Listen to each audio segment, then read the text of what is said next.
Je suis sur Zoom, je m'attendais à voir une, deux personnes qui auraient peut-être éventuellement des questions à propos d'un cours en miracle, ou alors parfois des questions par écrit. Je n'ai reçu ni l'un ni l'autre, sauf Désiré qui vient de faire son entrée sur mon plateau Zoom et qui a encore son micro et sa caméra fermés, si bien que même lui, je ne peux pas encore lui parler, encore moins le voir. Désiré, tu veux bien activer ton micro, ce serait bien.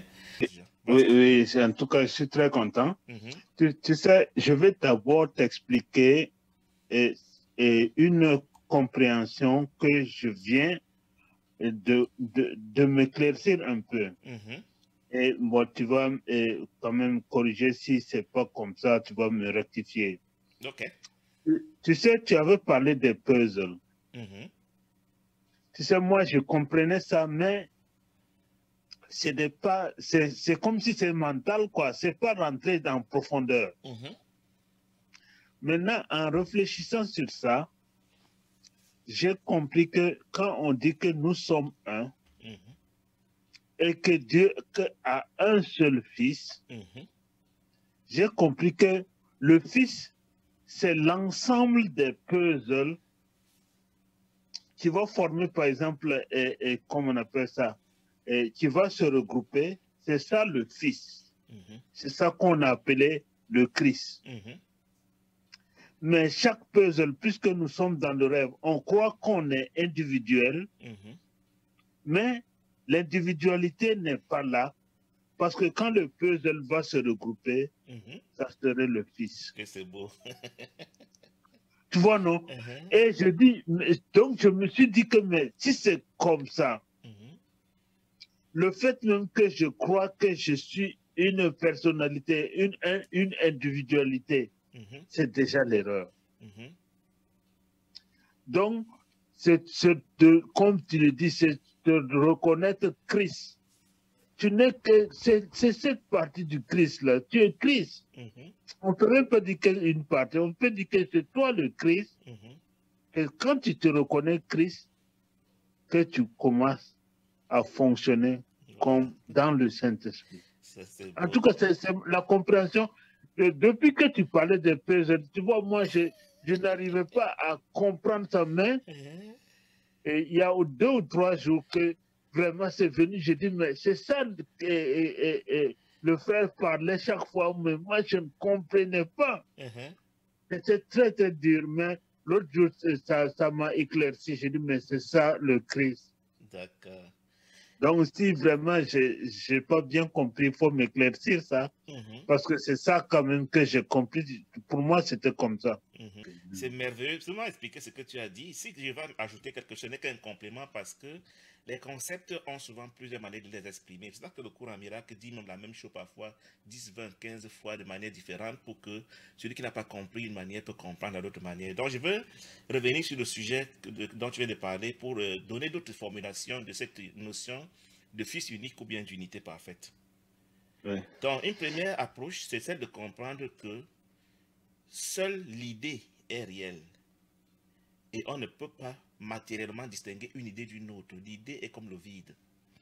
Et comme il y a une seule idée, le pur esprit, c'est la seule idée, tout ce qui semble exister n'est qu'une interprétation du pur esprit. Donc le Père est une interprétation du pur esprit, le Fils est une interprétation du même pur esprit, et tout ce qui existe n'est qu'une interprétation, ce que j'appelle une constellation du pur esprit. Donc ça, c'est la première approche pour comprendre l'unité parfaite.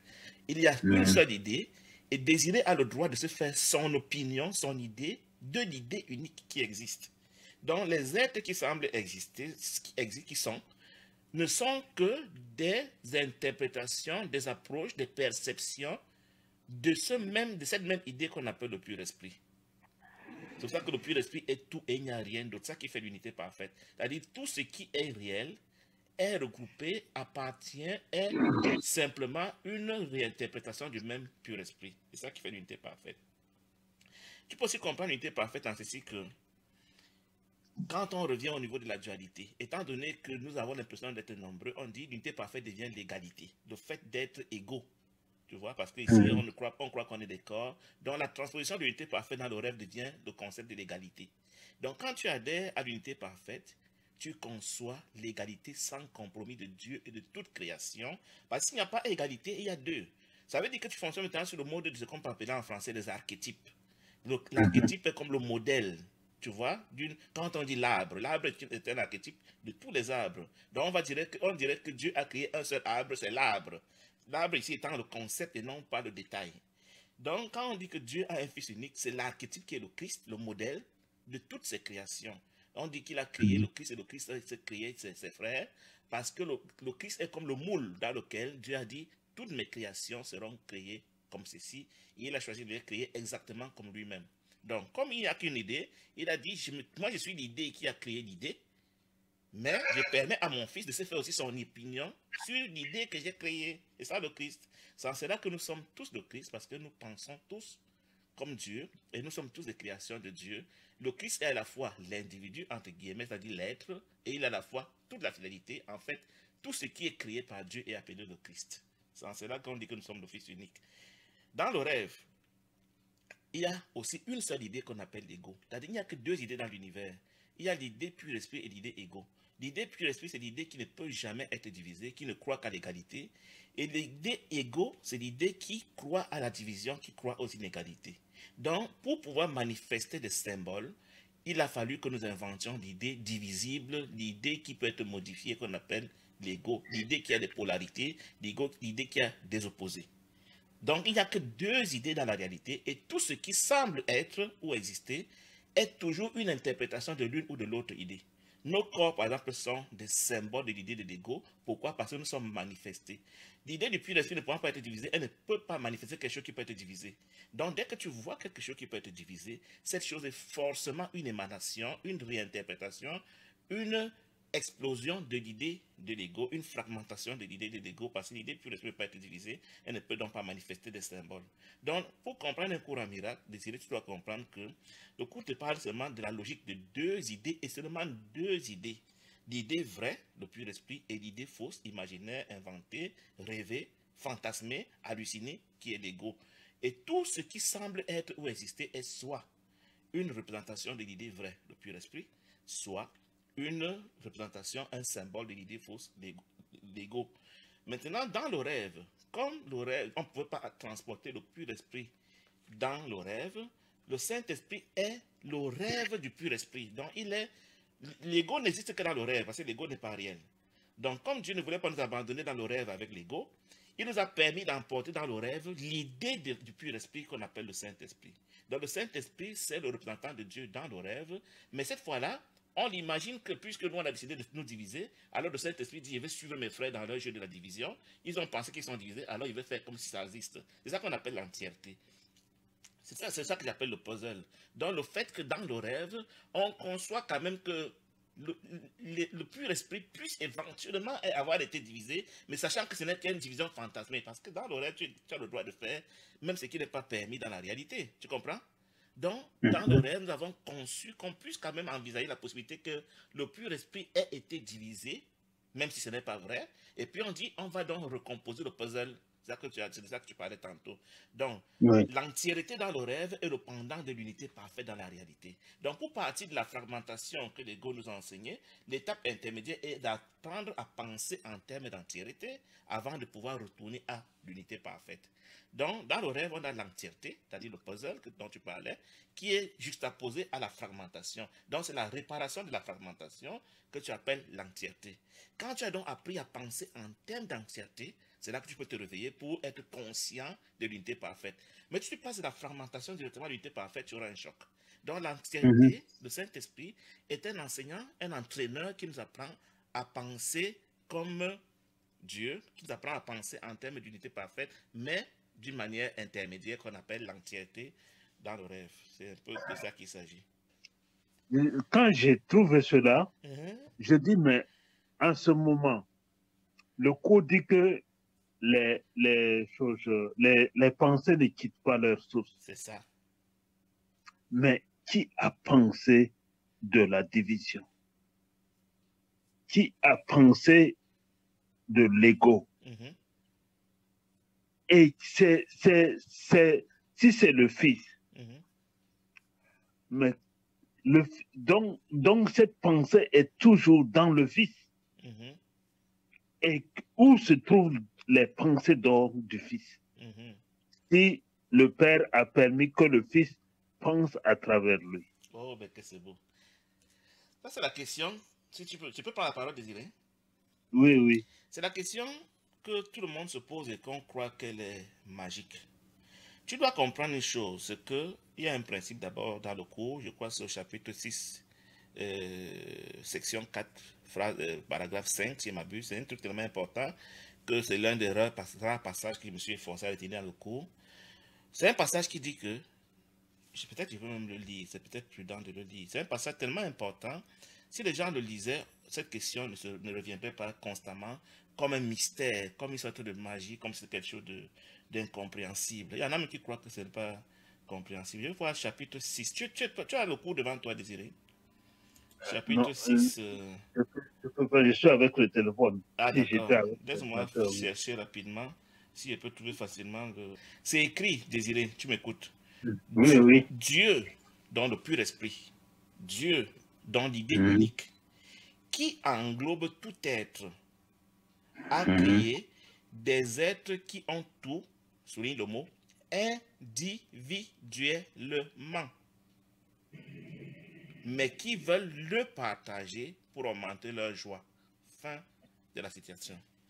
Donc, le cours te dit ici que Dieu croit à l'égalité au point où il t'a donné le pouvoir de toi aussi initier des pensées. Donc, ça veut dire que fondamentalement parlant, au départ, Dieu a sa conscience individuelle et tu as ta conscience individuelle. Chaque création de Dieu a sa conscience individuelle. C'est de là que part toute l'histoire.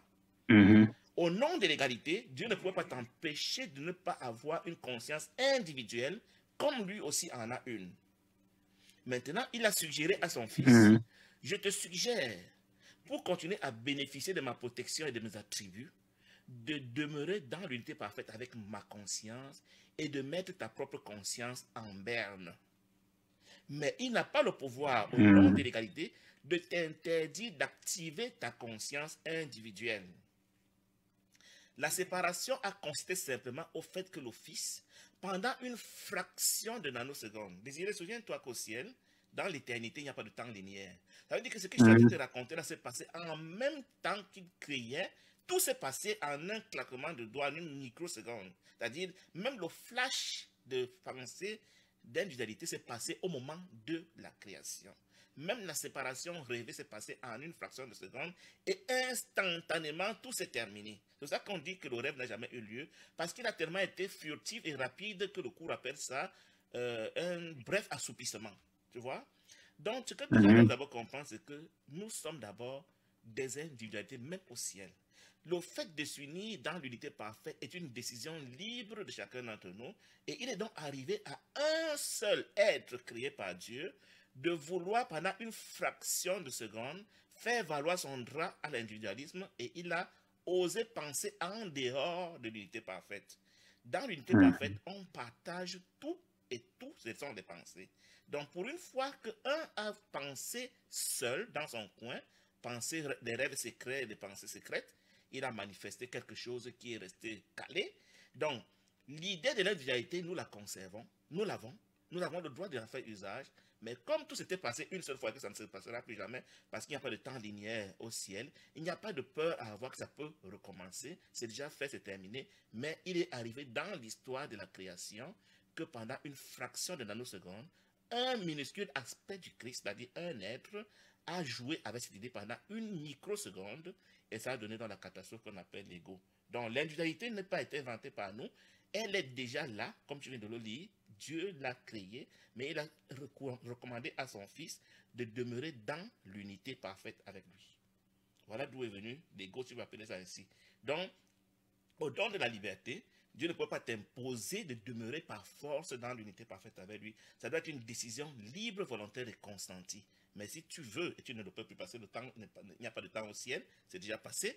S'il y avait le temps linéaire au ciel, mais on pourrait jouer au yo-yo avec l'individualité. C'est-à-dire on sortirait, on reviendrait comme un enfant qui va jouer à la cour et revient. Mais ça ne peut plus se passer. C'est déjà terminé. C'est terminé une fois pour toutes. Mais voilà comment tu peux comprendre l'origine de l'ego. que mon Elle est camp pour moi une des plus importantes d'un cours en miracle que plusieurs ne veulent pas lire ou n'ont pas encore lu. Et les gens, quand ils te posent la question sur mais qui a créé l'ego, ils font comme si c'était quelque chose qui n'a pas de réponse. Ce n'est pas vrai. Le cours répond à toutes les questions, y compris celle-là. Dieu, qui englobe tout être, a créé des êtres qui ont tout individuellement. Ça veut dire que Dieu ouais, nous a créés ouais, individuels, mais nous avons consenti librement à partager sa confiance à lui pour augmenter notre joie. ouais, c'est ça qui est plus important individuellement. C'est clair.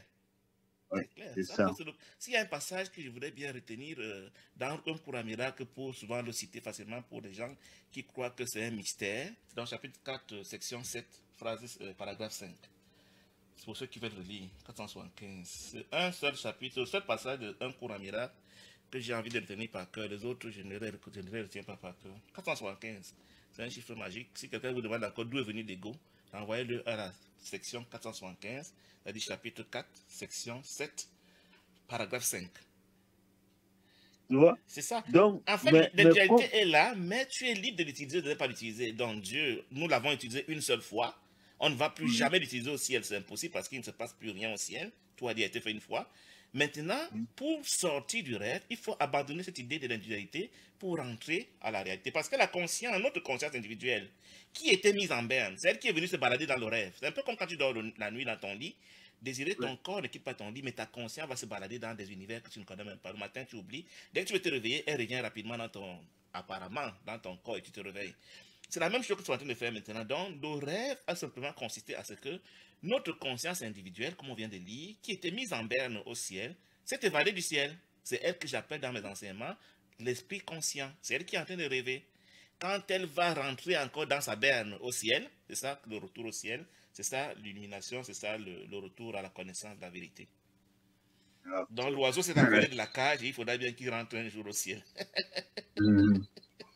Oui, Mais il ne ça, rentre c'est pas pour vrai. rester actif, il rentre pour demeurer inactif.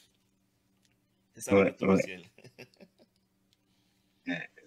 Donc notre seul combat, c'est de la faire, de ramener cette conscience de l'individualité à la berne. C'est ça que nous sommes ici. Tant que tu as la conscience de l'individualité, tu ne peux pas rentrer dans l'univers de l'unité parfaite où il n'y a aucune conscience de l'individualité. Soit tu crois à l'individualité et tu restes donc dans le rêve, soit tu acceptes de rentrer dans l'unité parfaite et ton individualité est mise en berne. C'est pour ça que pourquoi on n'aime pas le cours en miracle? Parce que nous avons peur de cette idée de perdre notre individualité. C'est Ouais, ouais. horrible que de penser que je ne suis plus Guy, le grand enseignant, le grand machin. Quand je vous dis que personne ne comprend un cours en miracle, c'est parce que les gens ne comprennent pas que tout l'enjeu du cours ne parle que de la conscience. Donc quand tu entends les gens faire la promotion de la conscience dans la spiritualité, nous sommes inconscients, la conscience doit évoluer, la pleine conscience, l'éveil à la conscience avec machin, tu comprends que les gens ne savent pas de quoi ils parlent. La conscience est notre malheur. C'est la conscience qui nous retient dans le rêve. C'est la conscience qui nous fait croire qu'on est différent, séparé de Dieu. C'est elle qui doit être défaite. C'est elle qui doit rentrer en berne pour qu'on se souvienne de ce que nous sommes Dieu. Et Dieu n'est rien d'autre que l'idée de l'unité parfaite. Dieu n'est pas une entité spéciale. C'est l'idée du pur esprit, l'idée qui ne peut jamais être divisée, l'idée qui ne peut pas concevoir l'individualité. Même si elle est là, comme option, mais elle n'est pas activée.